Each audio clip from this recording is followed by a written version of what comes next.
The stark beauty of the Alaskan wilderness has always called to me. A siren song that I could never resist.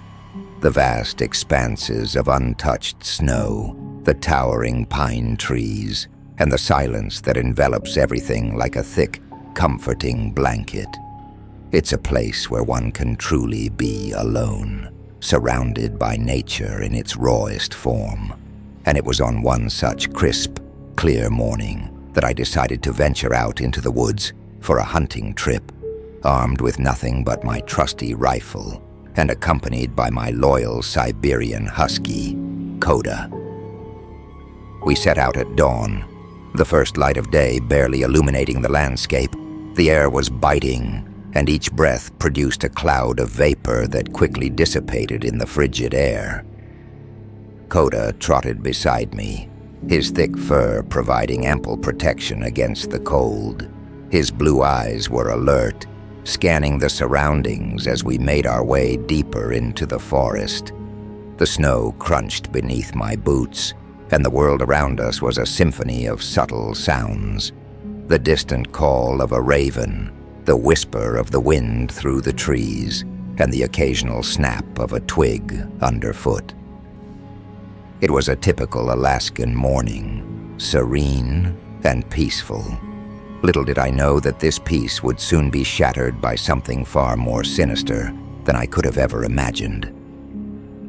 As we ventured further from the cabin, the signs of wildlife became more apparent.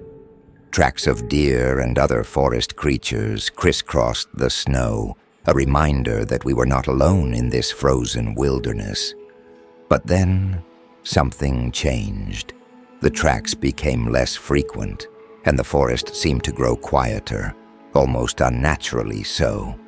A sense of unease settled over me, but I pushed it aside, attributing it to my imagination. It wasn't until we stumbled upon the first carcass that my unease turned into a knot of fear. A deer, or what was left of it, lay in the snow, its body torn apart with a brutality that was hard to comprehend. The ground was stained with blood, a stark contrast to the pristine whiteness of the snow. Coda growled low in his throat, his hackles raised, and I felt a chill that had nothing to do with the cold. I scanned the area, my senses on high alert. There were no signs of the predator that had done this, no tracks leading away from the scene.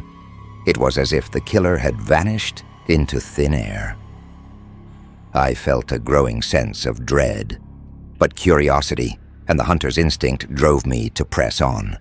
As we moved deeper into the forest, the signs became more frequent, more carcasses, each one more gruesome than the last. Rabbits, foxes, even a bear, none were spared from the carnage. It was clear that something unnatural was at work here.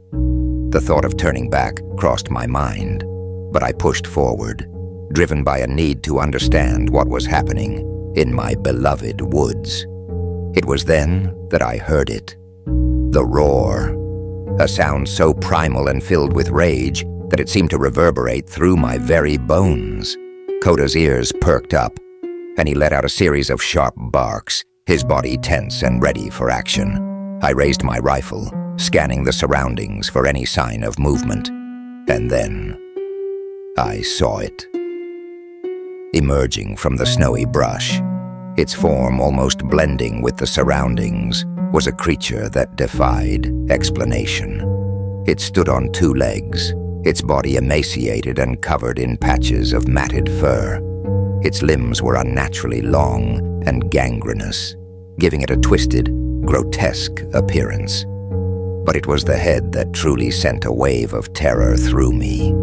It was the head of a deer, but distorted and monstrous, with glowing red eyes that seemed to bore into my soul.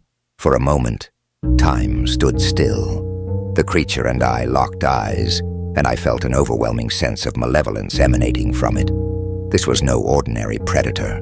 This was something ancient and evil, a being that belonged in nightmares. My mind screamed Wendigo, a creature of legend, a spirit of cannibalism and insatiable hunger. But this was no legend.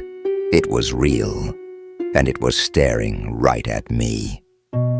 Suddenly, the creature let out another roar and lunged forward with terrifying speed. I fired my rifle, the sound echoing through the trees, but it barely seemed to slow the beast down. Coda barked furiously, and I grabbed his collar, pulling him with me as I turned and ran. Adrenaline surged through my veins, and I pushed myself to move faster than I ever had before. The forest became a blur around me as I sprinted through the snow, the Wendigo hot on our heels. Its heavy footfalls pounded the ground, a relentless reminder that it was gaining on us. My heart pounded in my chest, and my breaths came in ragged gasps, the cold air burning my lungs. Coda and I raced through the trees, the Wendigo's roars growing louder and more frenzied with each passing second. I could hear the snapping of branches and the crunching of snow as it closed the distance between us. Fear gripped me, but I couldn't afford to look back. My only thought was to reach the safety of the cabin, the only place that offered a sliver of hope. As we burst into a small clearing, the cabin finally came into view. It was a modest structure, built to withstand the harsh Alaskan winters, and it represented our last chance of survival. I pushed myself to move faster, my legs screaming in protest. Coda, sensing the urgency, matched my pace, his breaths coming in quick, white puffs. We reached the cabin door, and I fumbled with the latch, my hands trembling with fear and exhaustion. The Wendigo was almost upon us, its ghastly form emerging from the trees like a specter of death. With a final desperate effort, I threw open the door and shoved Coda inside, slamming it shut behind us. For a moment, there was silence. The only sound was the pounding of my heart and Coda's frantic panting. I leaned against the door, trying to catch my breath, my mind racing to make sense of what had just happened. But the reprieve was short-lived. A thunderous crash reverberated through the cabin as the Wendigo hurled itself against the door.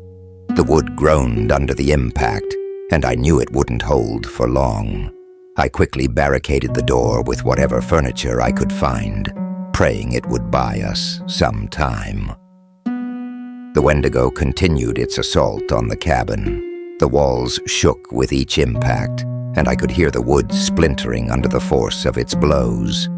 Coda stood by my side, his ears pinned back and his eyes wide with fear. I knew we were running out of time. The final crash shattered the door, sending splinters flying through the air.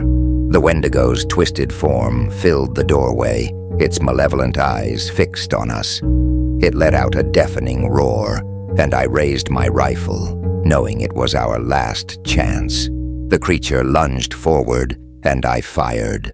The bullet struck it in the chest, but it barely seemed to slow the beast down. It swiped at me with one of its gangrenous limbs, sending me sprawling to the ground. Pain shot through my body, and I struggled to regain my footing. Coda leaped at the Wendigo, his jaws snapping at its throat.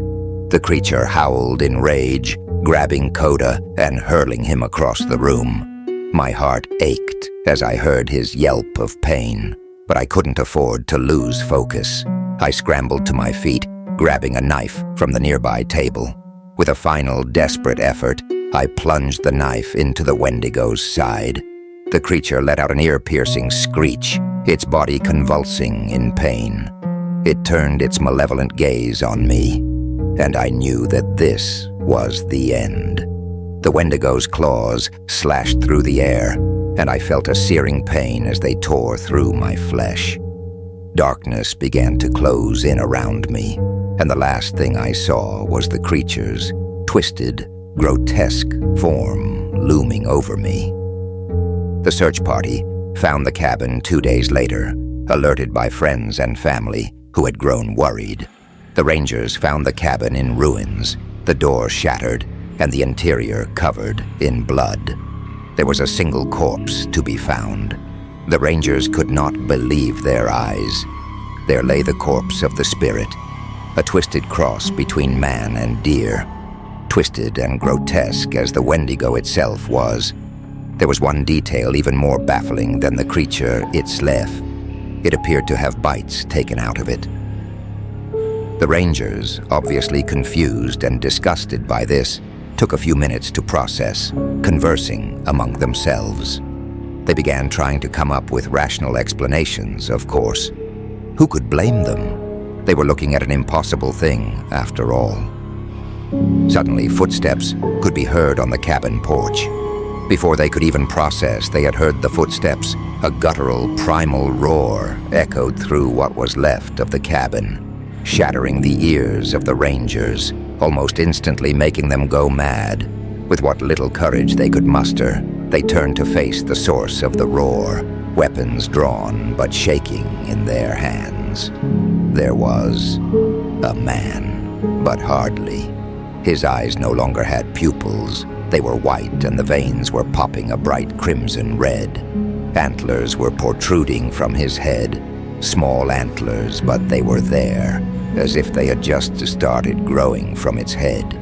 He wore the hood of a husky over his head. The sick creature had skinned his dog and worn it as a coat to keep warm. He was unnaturally long, his frame hunched over just to fit into what was left of the doorway. The creature lunged.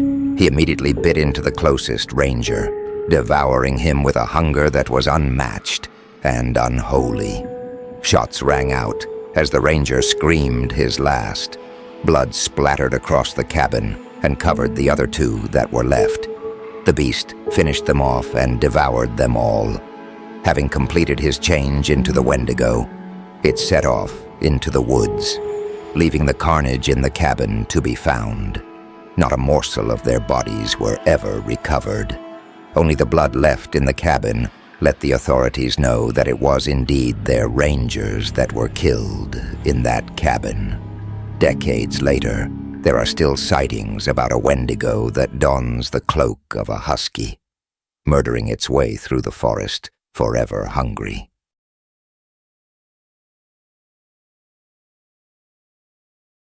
Thank you for staying for today's symposium. As always, if you would like a story narrated, leave a suggestion in the comments or send me a submission to my email. The link is in the description. Here are some more horrifying tales for you to choose from. I hope you all have a wonderful day and stay terrible.